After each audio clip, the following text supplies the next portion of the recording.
What U.S. soldiers uncovered during an Appalachian training exercise in 1989 was classified. I don't say that as a tagline or a tease. I say it because the first time any of us realized we were somewhere other than a routine site inspection, the words classified and don't ask were already in the air, spoken, implied, stamped on folders we weren't allowed to open. That was the first wrong thing about the whole day. My name is Ethan Ramirez. In 1989, I was a sergeant in a light engineering detachment attached to a regional training command, 10 years into service and comfortable with the kind of odd jobs that come to units on the outskirts of things. I'd run structural checks, emergency reinforcement on barracks, a dozen environmental sweeps after storms, practical work, simple inventories. We were small, used to working tight, used to following orders without all the answers. That demeanor helped us function. It also made it easier, at the time, to swallow the thin paperwork we were given and go. We got the assignment on a gray Tuesday in late October. The briefing was shorter than usual, a single page with coordinates, an access code, and a line that read, in a tone that felt like the rest of the sentence had been torn out, Site benign, external structural assessment, limited personnel, clearance verified. No sponsor, no block diagram, no mission plan. Colonel Marcus Hayes stopped by just long enough to confirm we were the team. He didn't look at us like a man engaging his subordinates. He looked at us like a man checking off a roster. He slid the page across the table, tapped it with a single finger, and said, "You'll travel light, Sergeant. Report anything anomalous. Otherwise, this is routine. Move out." Then he left. I felt the tension then, the thinness of the packet, the clipped cadence of Hayes's voice, but I didn't have a word for the sense that something hidden was already pulling at the edges of the assignment. The best we could file under that day was curiosity. We packed with what we always packed for site work in the field. Boots broken in, helmets, a couple of respirator masks that fit over your ears, flashlights with fresh batteries, a handheld radio each with a short whip antenna, and a clipboard for notes. Miguel Torres carried the logistics pouch and the spare batteries. Javier Luna ran point on security with his polymer flashlight and his old M9. David Ortega drove our transport, an older cargo truck with a canvas bed and a heater that coughed when it started. All of us had the standard unit badges. We had orders, we had signatures, we had the smell of the mountains ahead. We drove north into the Appalachians under a sky the color of used pewter. The road narrowed and the trees thickened, the underbrush damp with early frost. By late afternoon, the low sun had left the hollows in shadow. The site itself sat half swallowed by the slope of a ridge, a concrete face cut into the earth and reinforced with steel the size of a small factory. A gravel access road, several gates, and a guard booth marked the approach. 2 unmanned security towers stared like toothpicks against the tree line. There was razor wire along the perimeter, and a gate set with an intercom that answered only after a long pause. That pause felt wrong, too measured, as though the place was deciding whether to let us in. A pair of men in plain dark jackets met us at the gate. Their badges were simple, embossed, and blank where identification normally would be legible. One of them handed Hayes a thin folder before we even got out of the truck. He didn't speak. He only watched the forest and the concrete and then walked away without another word. This was the first step where the language of the mission and the language of the place stopped matching. We were processed through an airlock at the entrance that smelled faintly of disinfectant and cold metal. The door seal sounded like a pancreas closing, a tactile press followed by a low rush. Cards scanned, lights blinked, a console chirped out a status. We left our boots outside in a holding rack and moved through decon in coveralls that smelled like the inside of an ambulance. The interior was colder than the afternoon had been outside. The air carried a mechanical odor, oil, ozone, something that suggested long hours of running equipment. I logged times, check-in numbers, environmental monitor readings. This is the kind of documentation men like me use to ground a story later.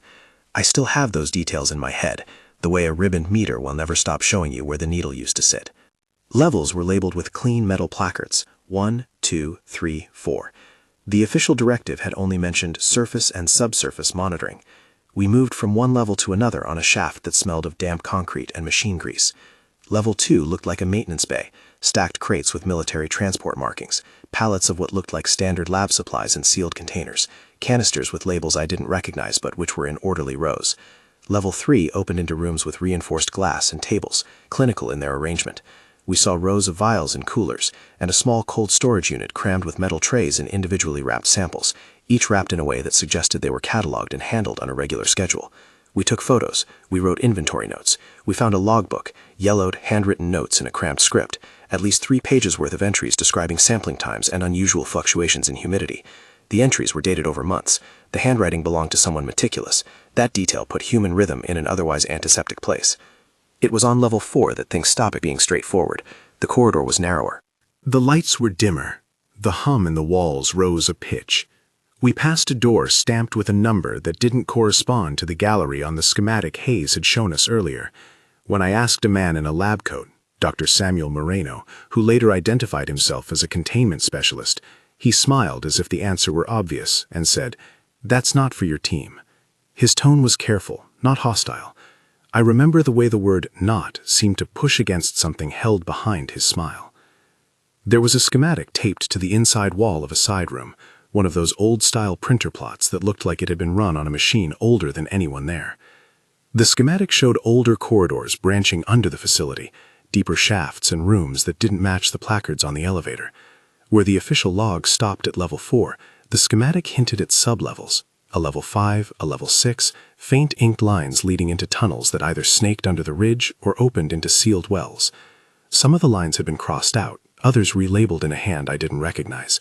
A corner of the page had been folded down and had water stains, the marks of a map that had been referenced often and forgotten in a hurry. We ask the questions an engineering sergeant asks. Who designed this? Why aren't the levels marked? Where do the tunnels go? Dr. Moreno answered in qualified terms. He said the facility had been retrofitted over decades, that the original builders hadn't anticipated what later teams would run into, that certain sections were sealed for reasons of safety and integrity. He didn't say safety from what. He said the word integrity in the kind of tone that means there's a financial ledger and an institutional face to consider. Hayes was elsewhere, running his own checks on the perimeter. He was the kind of commander who preferred to see rather than be seen. That day, he asked to be kept apprised and to be given only the essential findings. We found a corridor that opened behind a maintenance hatch. The hatch itself had no placard and no serial that matched any of our inventory lists. It swung open on hinges that squealed like old lungs. The air inside the passage was different. It wasn't merely colder. It felt like a mouth that had been closed for a long time, opening to speak. The walls were slick with condensation, and there were faint marks that could have been scuffing from wheeled carts or from something dragged. My flashlight caught on a smear that looked almost like a bruise, dark fungal patches that the environmental monitor flagged at low biological particulate counts, but which made our throat hairs rise when the meter registered microspikes as we passed by. Miguel muttered under his breath that the sensors were twitchy. We all heard it. The radio at my hip crackled and then was quiet. For a moment, the only sound was our boots and the hum of the facility's ventilation. We took pictures. We marked the hatch on our map. It seemed like the right thing to do. We also, because one of us was human before we were soldiers, looked at the scrawl near the hatch. Someone had taken a marker and written a single word in block letters. It was smudged, but still legible. Hide. None of us were trained to take the note as a literal instruction. It didn't lessen the chill. We pressed on. The passage descended. The longer we walked, the less it felt like an accidental corridor, and the more it felt like a constructed heart. At one point, a recessed pane provided a view into a room with a bank of cylindrical tanks. They were larger than any commercial refrigerated cylinders I'd seen in hospital morgues or in cadaver labs. Each stood upright, vinyl seams and metal collars shining coldly. A fog clung to the interior surfaces, and droplets blurred what lay within into non-committal silhouettes. The tanks hummed, a low vibration that my chest registered as a pressure. In the dim light, shapes pressed against glass that was not glass but something thicker, something that reflected in a way that resisted direct inspection. We stopped. We shouldn't have. We all knew that on paper we were supposed to avoid unauthorized rooms. On paper, Hayes had given us authority to perform an external structural assessment. The map had not plotted these tanks, but standing there, seeing cylinders that should not have been there, the sergeant in me, trained to notice and to keep records, took over. I raised my camera. One of the tanks shifted some way the wind does when you watch the leaves and think maybe something moved them. It wasn't wind. A form turned. It turned toward me. The glass, or whatever the barrier was, trembled. I remember the motion, like a slow sentence ending. I say what I saw, not what I concluded. The being inside the tank had, at the crude level of comprehension available to a man in coveralls, a shape that suggested a head and 2 limbs where arms would be. The proportions were wrong according to everything I'd been taught about human bodies. The limbs were too long, the torso slight, the head slightly too large and tilted in a way that suggested interest rather than a reflex. The face, if that is the only word for it, had features arranged in a way that left you trying to fit the pattern of familiarity and failing. Its eyes, if they were eyes, were dark and deep. When it focused, a sense of awareness passed between us. It wasn't the blankness of a cadaver. It was something like the recognition of another living presence. At that moment, the air in my lungs tightened. My hand pinched the camera until the knuckles whitened. Miguel's whisper was barely audible. Jesus! Javier's flashlight beam bounced against the metal collar of the tank and glared like an accusation. The hum in the room escalated, a slow, low-frequency note that seemed to pick at the bones. We were trained not to anthropomorphize. That training was meant to prevent error in the field. I do not claim I know the origin of what I saw. I know only what I saw. A being held in a contained environment, breathing or moving in ways that indicated life. Whether it was a specimen of known biology altered in some way, a new taxonomy of life, or something else entirely, I could not say then and cannot say now. I only know the bones of what happened next. Footsteps approached from behind. Colonel Hayes's voice cut down the corridor, steady and controlled, exactly the same tone he'd used in the briefing. He was flanked by Dr. Samuel Moreno and another man who later introduced himself as Dr. Alan Cortez. Cortez had the look of someone who had grown comfortable in rooms behind locked doors. He held a small tablet or clipboard, and his eyes darted to the tanks in a calculation that was not outwardly showy, but precise. Hayes looked at me and then at the tanks and said, "Sergeant Ramirez, record everything. Don't touch, don't speak of this to anyone outside this chain." The command sequence that followed was clinical. Men in Kevlar and lab coats moved with an economy that suggested this had happened before in one shape or another. They carried devices I didn't recognize, sealed canisters, clamps, gear and boxes with foam interiors. Dr. Moreno was quiet. He kept glancing at the tanks with an expression that mixed professional curiosity with a small, private grief. "They're aware," he whispered, as if to himself. He didn't elaborate. The way he said the words and then covered them with a professional mask told me everything I needed to know about the gulf between scientific compassion and institutional responsibility. Hayes took in the layout and called for a status report. Communications to command crackled and returned the kind of withheld answers every man in uniform learns to distrust. Proceed with standard precautionary measures. If the site integrity is compromised, implement protocols. That was a language of default responses. It said little about what would happen to anything living inside the containment, which is a distinction that becomes important in ways that will follow you home. We moved like a team that was both astonished and rehearsed. The initial phase was documentation, photographs, counts, notes of serial numbers. I logged the time at each station. Miguel marked the environmental readings, temperature, humidity, particulate counts. David kept the transport ready, but parked a respectful distance away, engine off. Javier posted at the corridor mouth, weapons slung but not raised, eyes on every shadow. The longer we stood there, the more the place began to bristle with a bureaucracy of prevention. Tubs for decon, instruments for sampling, evidence bags. At some point while I was cataloging a row of tanks, one of the cylinders, Tank 7 as it would be called in the later notes, exhibited a pressure fluctuation. A thin mist formed inside and coalesced around a shape that until then had lain motionless. The monitor chirped a warning. Then the siren in the corridor responded with a tone that none of our pre-briefed alarms had. I remember the lights in the room flickering red and the environmental display spiking in a way that suggested not just a mechanical issue, but an intentional stimulus. Hands moved, voices rose slightly. Dr. Cortez barked a command to initiate the transfer protocols. That line, transfer, made the air in my lungs colder. If you want to understand the mood in the room, imagine trust and fear being weighed on the same scale. The medical men were concerned with containment and study. The military men were concerned with securing and, if necessary, destroying. There was a moral collision in that confluence. The two vocabularies did not translate well. Moreno, for all his composure, said quietly, "We need more time to stabilize." A man beside him, a uniformed officer with a 3-star insignia I only later learned was the site liaison's, replied, "We don't have time." What I want to be absolutely clear about is this. Nobody in that corridor offered a plan to move a living being to safety outside the site. There were no proposals to relocate specimens to a facility with oversight or ethical review. That absence was not an oversight. It was a structural omission.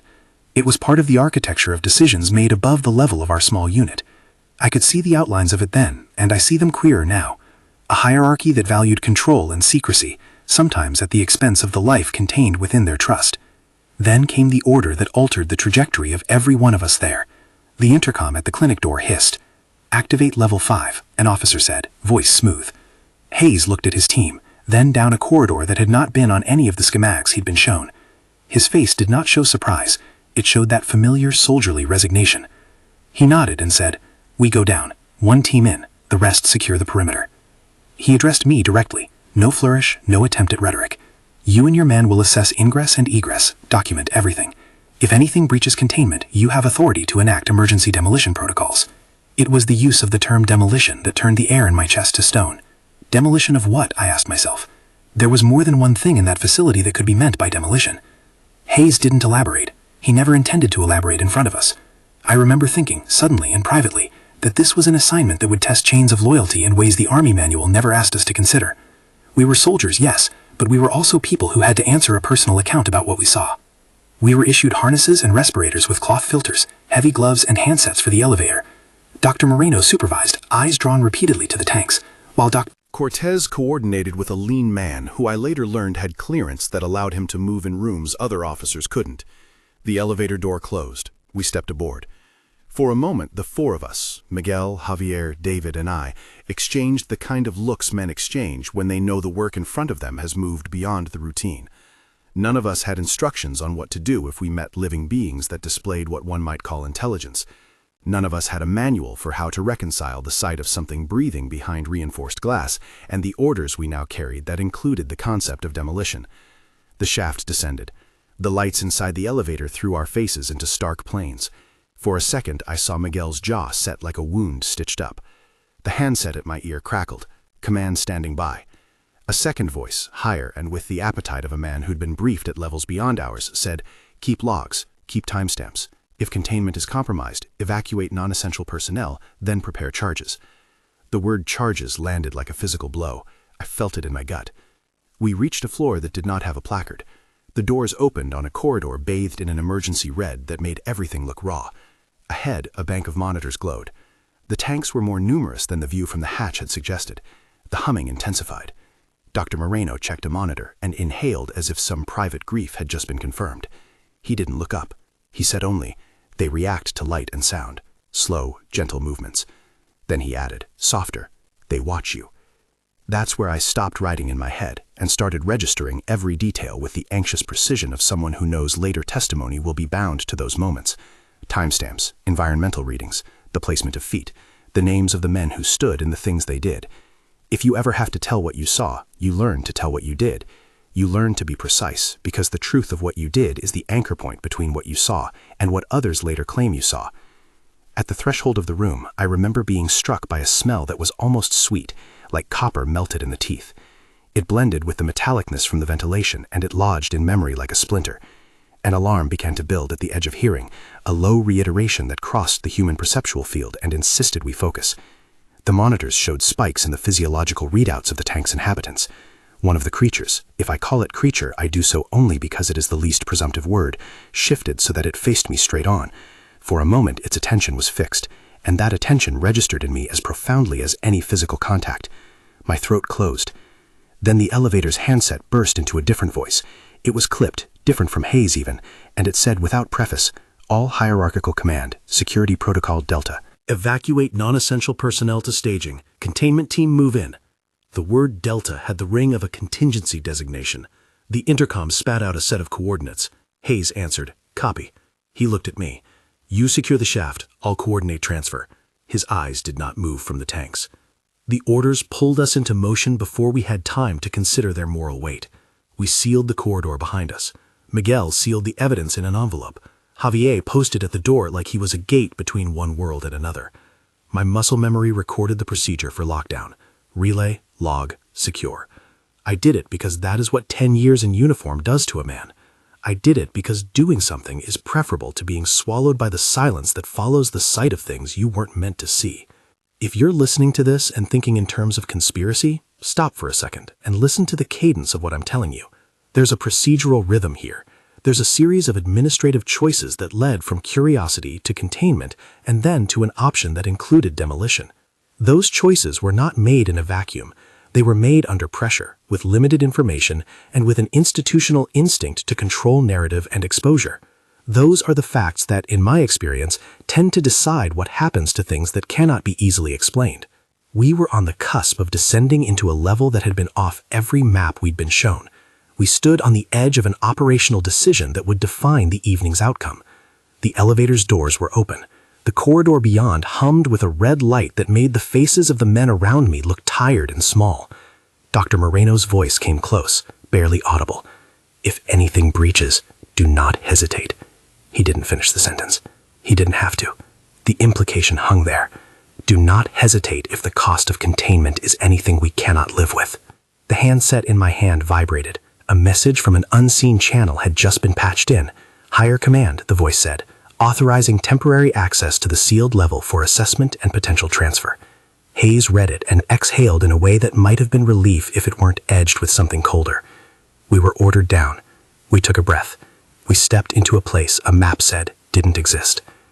The elevator doors closed behind us, and the red light swallowed the last of the corridor.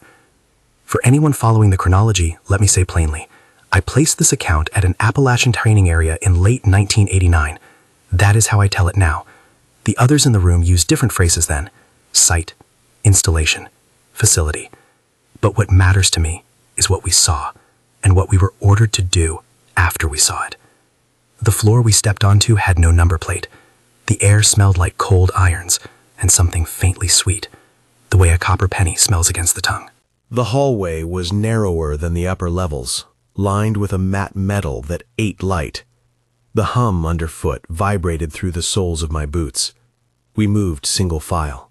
Me, Miguel, Javier, David.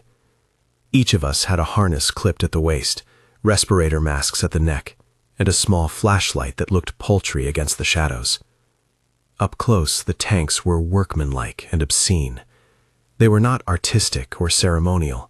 They were storage units, industrial and deliberate. Each cylinder had clamps and fittings, a panel with dials, and small ports fitted with rubber plugs someone had pegged down with wire. Condensation veined the insides. The silhouettes within shifted. Those shifts, when you are a trained man standing on the edge of protocol and panic, register as input. You collect those inputs as if inventory: movement, pressure, coloration, response to stimuli. A technician, someone on the containment team, tied in sensors and read out numbers into a small notepad. The display monitors glowed with traces that meant something to them.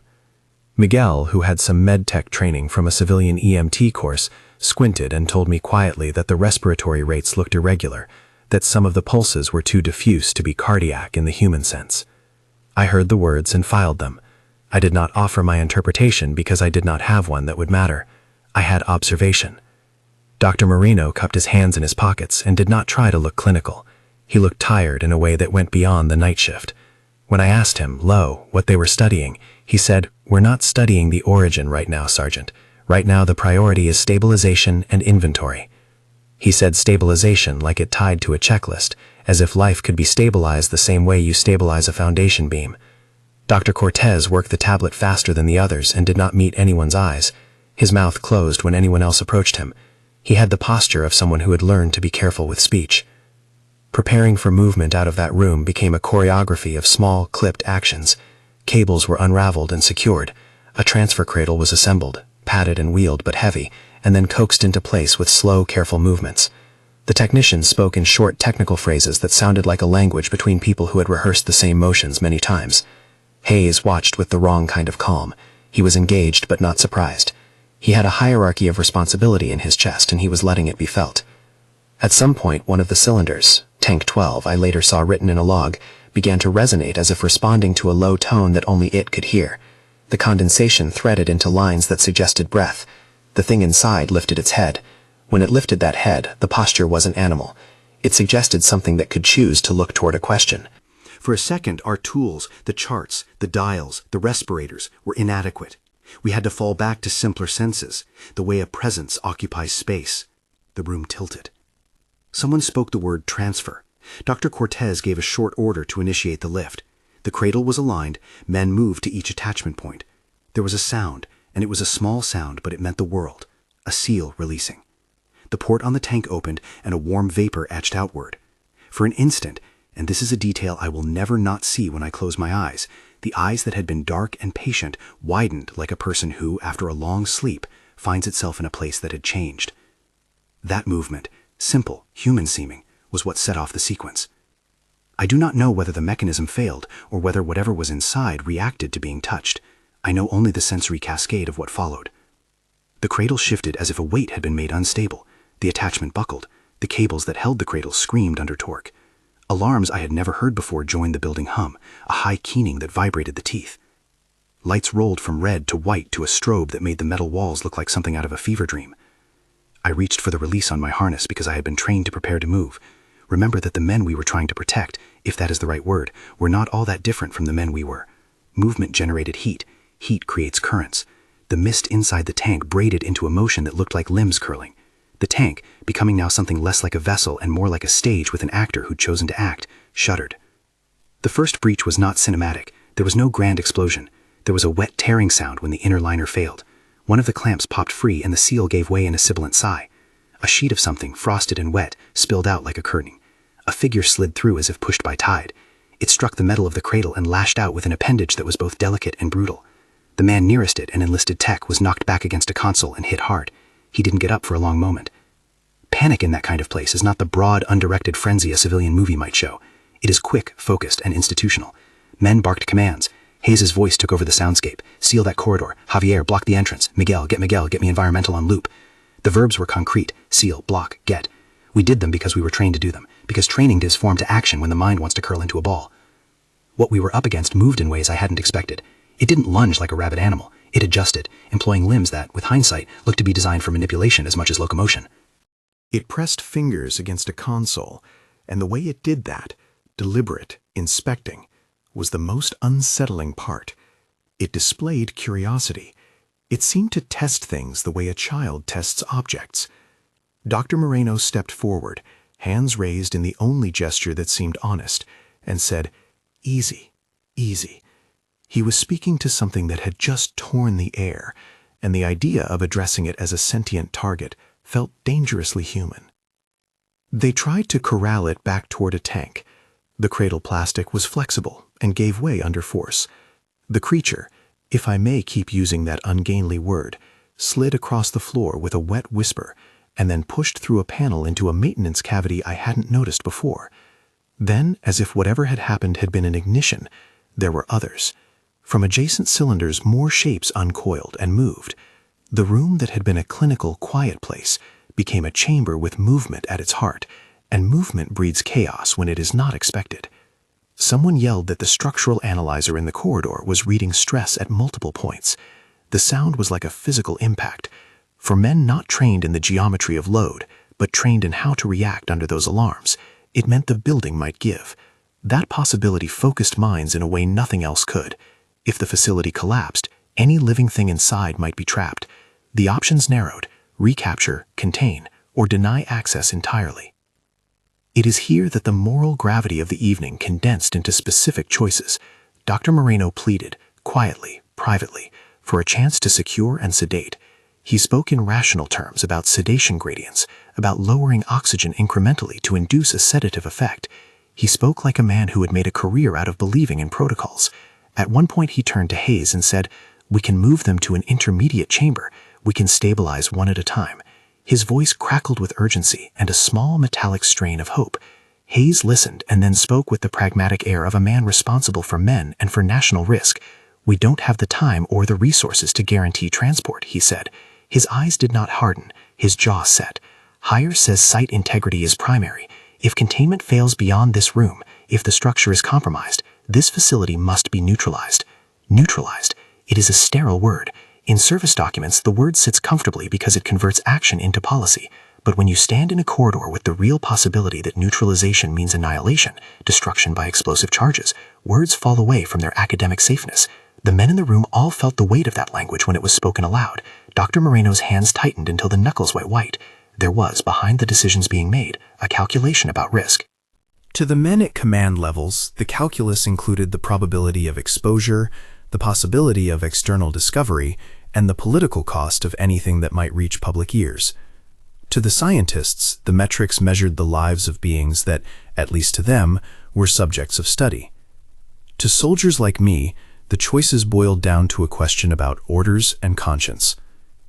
Orders came down the handset from a voice that I never saw. It was brisk. It included authorization for a temporary access and a separate contingency, demolition authority if containment could not be restored. The phrasing was clinical, as if it were improvising its way through a disaster recovery plan. If containment compromised and removal impossible, implement emergency demolition to preclude breach beyond design chambers, the voice said. That voice did not ask moral questions. That line, those words, made my hands shake. I am a soldier.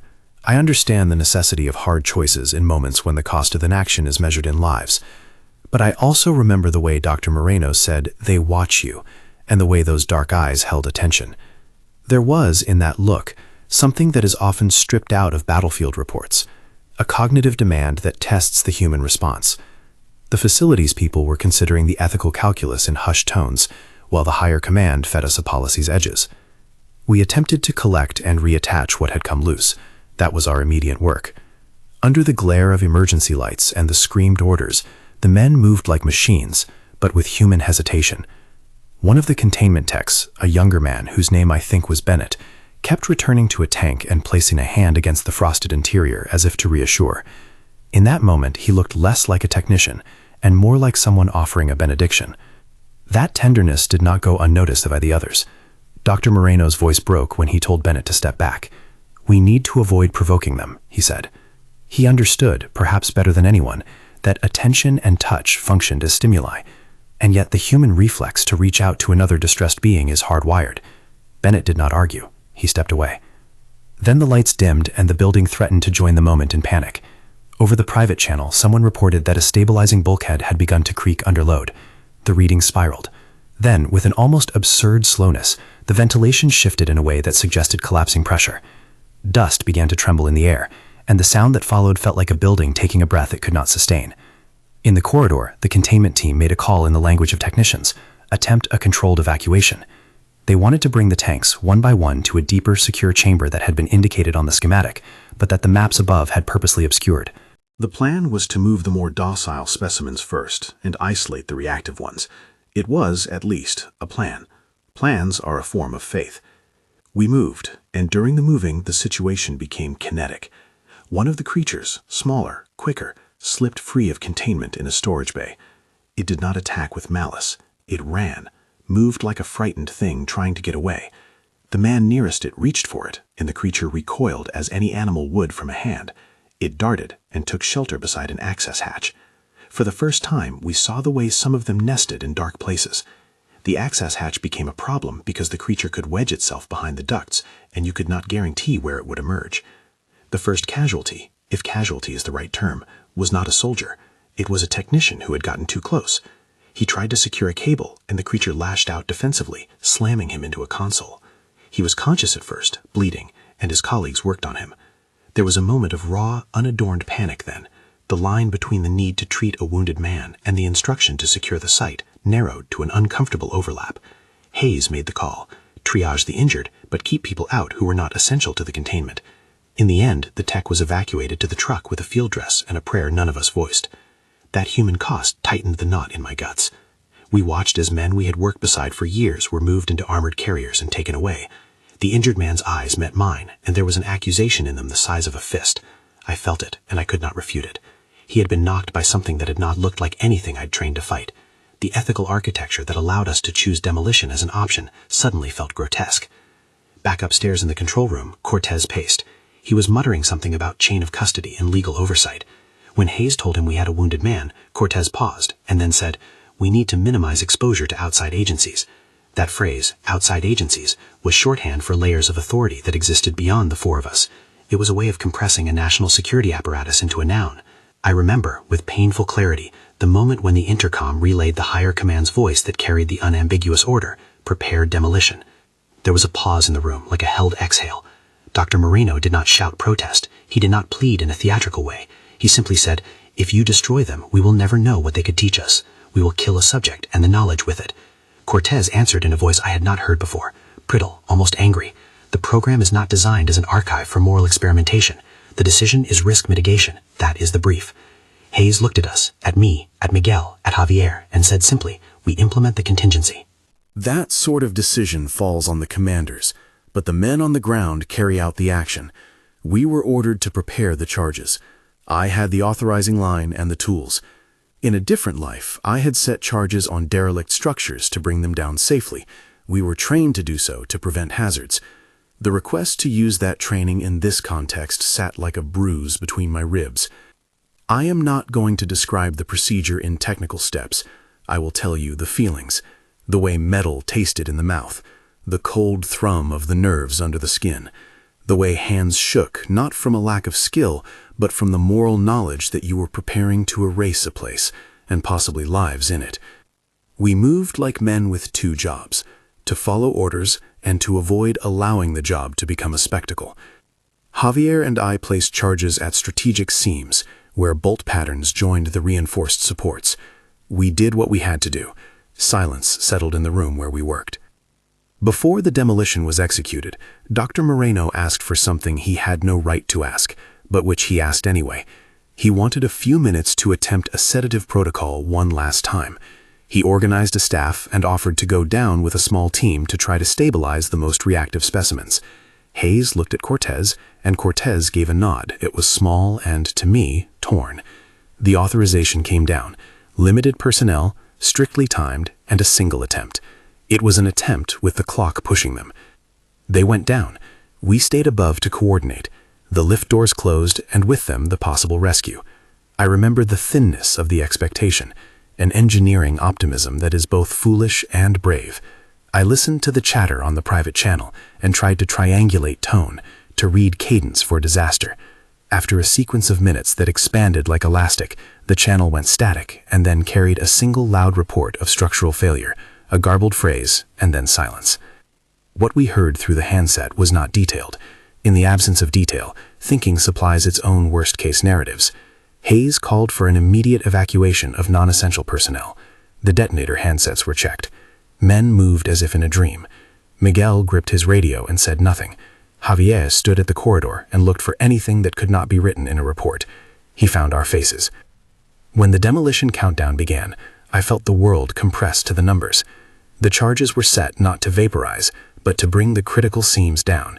At least that had been the stated intention. The detonation was not cinematic in the way movies show. It was a succession of low, focused booms that ripped the building's controlled agony into a single reductive event.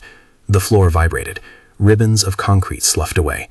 A column buckled, and a dust cloud rolled like slow smoke across a horizon. I will not describe the sound in detail, because words are blunt tools for such a thing. There was a rumble, and then an enormous shove of air. Dust washed through the corridors like a tide. The red lights went out, and the emergency lights kicked in with a cold blue. Metal screamed as it cooled and twisted. For a few terrible, suspended seconds, the facility seemed to be exhaling itself into oblivion. When the dust settled, we were left with an enormous absence where the sealed sublevels had been. The detonation had succeeded in bringing the physical space to a point of inaccessibility. The sealed chambers were gone, or buried behind a mass of collapsed structures. Cameras failed, monitors displayed error. For men trained to rely on lines of sight and log entries, the lack of data was a kind of violence. The immediate after was a checklist and a blank. We performed the items in the handbook: secure the perimeter, account for personnel, establish chain of custody for debris, prepare initial incident reporting. Higher command moved in layers. A 3-star, or someone with that presence, arrived later that night and spoke in measured phrases about minimizing exposure and ensuring national security. He thanked Hayes for speed and discretion. No one in the room felt thanked. What followed can be summarized only as institutional containment of memory. Authorities from an agency that preferred anonymity took custody of datasets, logs, and physical samples. Photographs we had taken were collected and, where necessary, purged from our devices. Men were told to sign paperwork that made them the keepers of silence. The paperwork was not gentle. It had clauses that pressed the weight of an entire bureaucracy into the folds of a single sheet of paper. We were told, in language that felt like both flattery and threat, that disclosure would cause harm. I signed what I had to sign. The signatures were not compulsory. They were coercive in their implication. You sign, and the state gives you a life that is the same shape as the life you had, but which has been carved through with absent corridors and quiet nodes you cannot speak of. We were reassigned, some to distant postings, some to indefinite leaves. The unit that had been my professional family was dissolved and folded into other detachments. Miguel transferred to communications overseas. Javier's career went on, but the look in his eyes found a weight there I could not lift. David took a medical discharge not long after. He said the noise of machines made his head hurt, and he could not explain why. I was discharged on a technicality months later. Technically, my separation was administrative. The rest of the paperwork hid other reasons. The men I'd served with drifted in the alleys of military life, kept from each other by rank and distance and the quiet shame of secrets. We called sometimes in the years that followed. We exchanged words like doctors comparing symptoms. We never fully told one another what we could not. The binding thing was less camaraderie than mutual damage.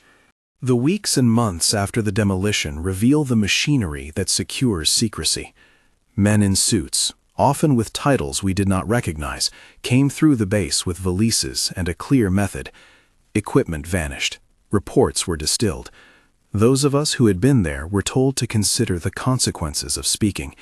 That advice was not framed as a threat, but as an enactment of policy. The line between caution and coercion is a smooth one when applied by institutions. At home, the memory of the tanks came back in the small hours. The details were fixed in the mind, in the way traumatic events often are, unbidden, sharp, persistent.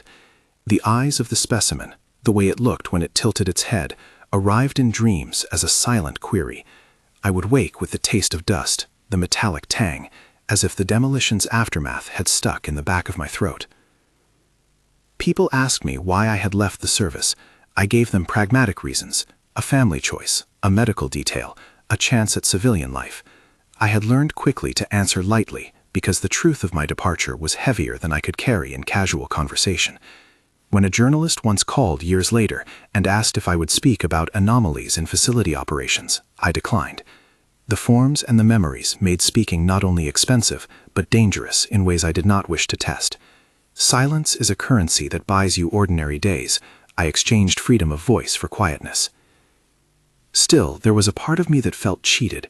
Cheated not in the petty sense, but in an existential way. We had stood before living things in a subterranean room, and then watched those things be removed from the ledger of public life. We had been party to an erasure. The erasure had been justified by the language of containment and national security. That language is persuasive when used as a technical argument. It is harder to justify when the thing being contained appears to watch you back. Years later, I encountered a line in a report, one of the few documents I was allowed to keep in redacted form, that used the phrase unknown origin to describe the subjects we had seen. Unknown origin is a slope of language that becomes an abyss. You stand on the edge and you can either look into it and admit uncertainty, or you can turn away and draw a neat line. Institutions prefer the line. That preference matters. It matters because it determines whether beings, whatever their origin, receive an ethical accounting. It matters because it decides whether professionals like Dr. Moreno get time and resources to press for humane protocols. And it matters because it puts men like me in a place where the choices we carry are not only ones of compliance, but of conscience. After I left the service, I tried for a while to live a life that did not circle back to that corridor. I worked odd jobs, drove long-haul trucks, did maintenance for small factories, things that kept my hands busy and my mind quiet. But memory is not something you can sand away. It comes at you in small ways. A draft that blows a curtain like a sleeve over a tank, a child's wrist too long, the glint of something black and eye-like in the dark. It comes as a question at the center of every ethical calculation I make now. When is secrecy a shield, and when is it a coffin? I thought often about Dr. Moreno. He had a conviction in his voice the night we buried that chamber. He believed in study and in humane approaches. He had, in the way he stood beside a row of living things, the look of a man devastated by ethics that required calculus. I have wondered if he ever slept after that night. I have imagined him writing in the margins of logbooks, making small notes that could be read as grief. I doubt he ever regained the innocence of his clinical detachment. There are other questions I have no right to answer. Did we destroy everything in that sealed level? I cannot say. The demolition was designed to collapse volumes. It succeeded in making the chamber inaccessible, But impossible is not the same as non-existent. We performed the act that would bury evidence in layers of concrete and bureaucratic obfuscation. That is a heavy thing to have done. But humans are stubborn. History shows that where there is concealment, there is often later revelation. I do not know whether anything escaped that night. I only know that the question lingers, and that ambiguity claws at anyone who has been at the edge of a thing they cannot prove. Listen to me when I say this. I am not trying to build a conspiracy. I am telling you what I saw and what I was ordered to do. That is different from assembling an agenda. My belief is the result of being there, and I present it as such. I have met with men who suggest alternative readings, misinterpretation, misreading of sensors, and overactive imagination. That is fair. I would say, however, that multiple trained professionals across disciplines reached a conclusion that required action. Whether that action was the right moral choice remains with each man who stood in that room. Years later, on some nights, I still feel the pressure of a sealed hatch under my hands. The life of a man who has been tasked with such a secret is to be attentively ordinary. You eat, you sleep, you work. But there is a private ledger that never settles. I think of Dr. Moreno, of Bennett, of the man who was injured, of Hayes and his clipped authority, of Miguel and Javier and David.